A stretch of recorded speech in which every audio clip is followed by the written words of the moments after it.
Shalom, bien-aimés dans le Seigneur, de partout où vous êtes, que la grâce et la paix de notre Seigneur Jésus-Christ soient avec vous. Et bienvenue dans notre émission Parlons de Jésus. Nous sommes très heureux de vous revoir encore au sein de notre plateau. Alors aujourd'hui, nous allons parler d'un sujet tellement merveilleux qui est intitulé Comment suivre Jésus? Comment suivre Jésus? Ceci est un problème qui se pose dans plusieurs enfants de Dieu qui veulent marcher avec le Seigneur, qui ont cette soif-là, cette volonté de marcher avec Dieu, qui ont donné leur vie au Seigneur Jésus-Christ, qui l'ont reçu comme Seigneur et Sauveur, mais ils ont tellement de difficultés, il y a tellement ces problèmes qui se passent à plusieurs personnes. Ils ne savent pas exactement qu'est-ce qu'il faut faire lorsqu'on reçoit Jésus-Christ. Il y en a de ceux qui disent, je n'arrive pas à sortir de cette souffrance, je n'arrive pas à sortir de ces fardeaux qui est à l'intérieur de moi, je n'arrive pas à sortir de ces péchés qui me tourmentent à tout moment, je n'arrive pas à abandonner ces habitudes. Tout ça pourquoi? Parce qu'on a du mal à savoir exactement ce qu'il faut faire si nous voulons marcher avec Jésus. Alors aujourd'hui, nous allons parler de quelque chose de très importante qui vont nous permettre à pouvoir bien marcher avec le Seigneur. Alors nous vous proposons ces textes dans le livre de Marc, chapitre 8. Nous allons commencer au verset 34 jusqu'au verset 38. Alors je les lis, lisons-les ensemble plutôt au nom de Jésus. La Bible déclare ceci. Puis ayant appelé la foule avec ses disciples, il leur dit, si quelqu'un veut venir après moi, qu'il renonce à lui-même, qu'il se charge de sa croix et qu'il me suive. Car celui qui voudra sauver sa vie la perdra, mais celui qui perdra sa vie à cause de moi et la bonne nouvelle la sauvera. Verset 36, et que sert-il à un homme de gagner tout le monde s'il perdait son âme?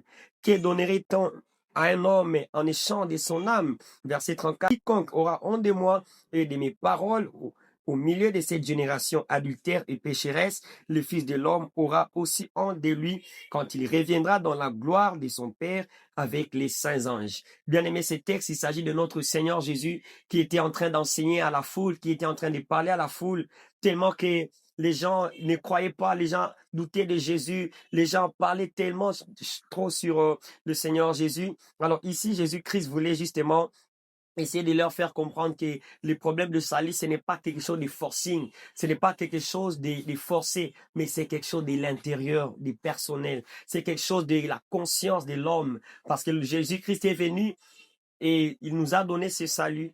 Et pour que nous ayons accès à ce salut, ça demande à ce que nous ayons d'abord cette conscience pour dire que Jésus-Christ est mort à la croix pour nous-mêmes, pour nous sauver, pour notre propre salut. Il y en a tellement de gens qui n'arrivent pas à marcher avec Dieu à cause de leur entourage. Non, je suis encore jeune, j'ai mes amis, je ne peux pas abandonner mes amis parce que je dois aller à l'église à tout moment, je dois servir à tout moment, je ne peux pas abandonner ma copine, je peux pas abandonner celui-ci parce que je dois suivre Jésus. Non. Et là, Jésus-Christ va appeler la foule pour leur dire, si quelqu'un veut venir après moi. Là, il parle à ses disciples plutôt. Si quelqu'un veut venir après moi, il doit commencer d'abord, premièrement, à renoncer à lui-même. C'est la première des choses que Jésus te demande à faire. Tu veux vraiment marcher avec Jésus? Tu veux marcher avec lui toute ta vie? Tu veux servir le Seigneur dans ta vie? Alors commence à renoncer à toi-même. Commence à renoncer à tes habitudes. Commence à te dire, non, je ne peux pas servir le Seigneur en étant impudique. Je ne peux pas servir le Seigneur, je ne peux pas marcher avec Dieu en étant un ivrogne. Je ne peux pas marcher avec Dieu si je demeure dans l'alcool. Je ne peux pas marcher avec Dieu si je demeure coffré et emprisonné dans ses péchés. Je dois commencer à renoncer et prendre la décision de tout abandonner pour suivre le Seigneur Jésus. Parce que Jésus-Christ lui-même a dit dans sa parole que nul ne pourra servir deux maîtres à la fois. Vous ne pouvez pas vous dire que je vais suivre Jésus, je vais marcher avec Jésus, mais à côté, vous êtes encore ivrogne. À côté, vous êtes encore fumeur. De l'autre côté, vous avez encore vos amis qui vous poussent toujours à être dans des boîtes de nuit. Vous avez encore vos amis qui vous donnent toujours des mauvais conseils qui ne vous permettront pas à pouvoir marcher avec Dieu. Voilà la raison pour laquelle vous vous retrouvez toujours dans les mêmes péchés. Parfois, ça fait mal de voir que vous avez commis un péché et demain, vous retombez encore dans les mêmes péchés. Vous tombez aujourd'hui à 12 heures, vous vous repentez et arrivez à 15 heures, vous retombez encore dans les mêmes péchés. Tout ça pourquoi? Parce que vous n'avez pas encore eu à renoncer à vous-même. Tout ça pourquoi? Parce que vous n'avez pas encore pris cet engagement-là, cette décision de dire que non, ceci, je dois arrêter. Lorsque vous n'arrivez pas, bien aimé, à mettre une différence entre les choses qui sont agréables à Dieu et celles qui ne sont pas agréables à Dieu, sachez-les bien que vous aurez du mal et des difficultés à marcher avec le Seigneur. Car dans votre marche avec Jésus, il y a des choses qui lui sont agréables et il y a des choses qui ne lui sont jamais agréables. Il y a des choses que vous devrez faire, il y a des choses que vous ne devriez jamais faire dans votre vie. Parce que la Bible dit tout m'est permis. Tout nous est permis, bien aimé, mais tout n'est pas utile. Aujourd'hui, dans cette génération, on se permet à faire n'importe quoi. On se permet à vivre comme tout le monde. On se permet à faire des choses comme tout le monde. Et ça nous empêche à exceller avec notre Dieu. Quels sont ces problèmes qui se passent aujourd'hui avec les chrétiens? Les enfants de Dieu ont du mal à se concentrer sur Jésus. Les enfants de Dieu ont du mal à se baser, à se focaliser sur Jésus. Nous aimons tellement copier partout. Nous aimons copier toutes les choses et nous aimons copier tout le monde. Et nous oublions notre mission essentielle. Nous oublions des choses qui sont importantes pour nous. Jésus-Christ nous appelle à renoncer à nous-mêmes. Est-ce un peu de voir? Quelle est la chose qui peut t'empêcher à vivre l'éternité? Quelle est cette chose-là qui ne te permettra pas à bien marcher avec Dieu? Alors prends cela et abandonne totalement. Renonce en toi-même. Renoncer pourrait encore signifier s'abandonner totalement à Jésus. T'offrir corps et âme au Seigneur, te dire que non, ma vie ne m'appartient plus, tellement que j'ai donné ma vie au Seigneur Jésus. J'ai pris cette décision-là de marcher avec Jésus, alors je ne peux pas continuer à marcher selon moi. Ma vie ne m'appartient plus.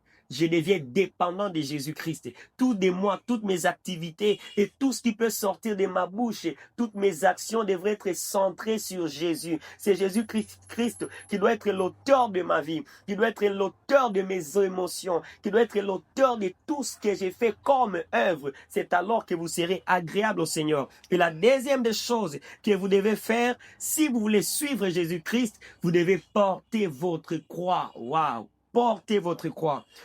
Portez votre croix. Bien aimé, vous devez savoir que ce parcours ne sera pas facile. Ce parcours ne sera pas toujours facile. Il y aura des choses qui vous arriveront, que vous-même, vous pouvez dire que non, non, j'abandonne.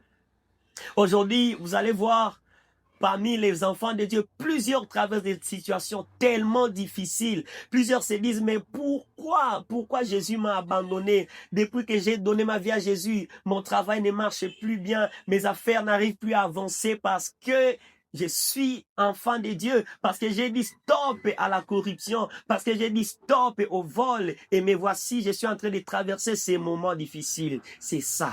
Bien aimé, vous devez savoir que ça ne sera pas toujours facile pour vous. Vous devez aussi savoir que c'est pas tout le monde qui sera d'accord avec vous. Vous aurez des tribulations, vous aurez des châtiments, vous aurez des fausses accusations, vous serez livrés au tourment. Lui-même, Jésus-Christ nous l'a dit, que vous serez régnés, vous serez livrés au tourment. Les gens vont vous crucifier, les gens vont vous condamner, vos familles pourraient même vous rejetez parce que vous avez eu à suivre Jésus-Christ. Nous avons vu certains bien-aimés qui étaient dans telle religion, mais lorsqu'il a à comprendre que c'est Jésus-Christ qui sauve, il est venu auprès du Seigneur Jésus. Leurs familles les ont chassés de la maison. On les a chassés de la maison parce qu'il sert le Seigneur. Il a donné sa vie à Jésus.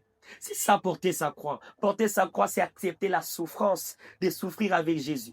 Porter sa croix, c'est accepter d'être renié, de subir l'ignominie. Porter sa croix, c'est être prêt à mourir même pour Jésus. C'est pourquoi au verset 38, au verset 37 plutôt, la Bible dit, plutôt le verset 35, la Bible dit, c'est lui qui voudra sauver sa vie, la perdra.